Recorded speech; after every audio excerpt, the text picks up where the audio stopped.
Kinabahan ang mga fans ng Los Angeles Lakers nang iika-ikang dumiretso sa locker room ang superstar na si Luka Doncic nang madaganan sa isang exhibition game. Narito ang Agenda Weekend Report ni Zeus Valdez.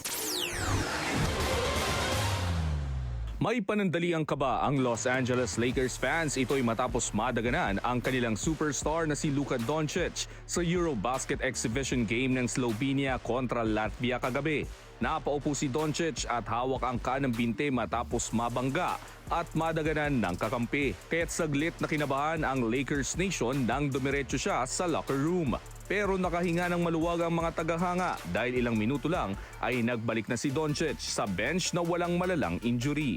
Kasasara lang ni Doncic ng $165 million 3-year extension sa Lakers nitong buwan matapos mag-average ng 28.2 points, 8.1 rebounds at 7.5 assists sa 28 games mula nang makuha ng koponan nitong Pebrero. Sa kanyang NBA career may 28.6 points, 8.6 rebounds at 8.2 assists si Doncic sa 450 games kung saan siya ay starter sa Dallas Mavericks at Los Angeles Lakers. Kaya naman bagamat may pangamba ang fans sa kanyang paglalaro para sa kanyang home country tuwing off-season, pinapakita ni Doncic na handa pa rin siya na buhatin ang kanyang koponan.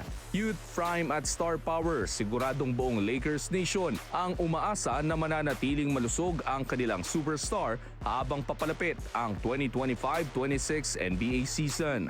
Para sa Agenda Weekend, Zeus Valdez, Abante.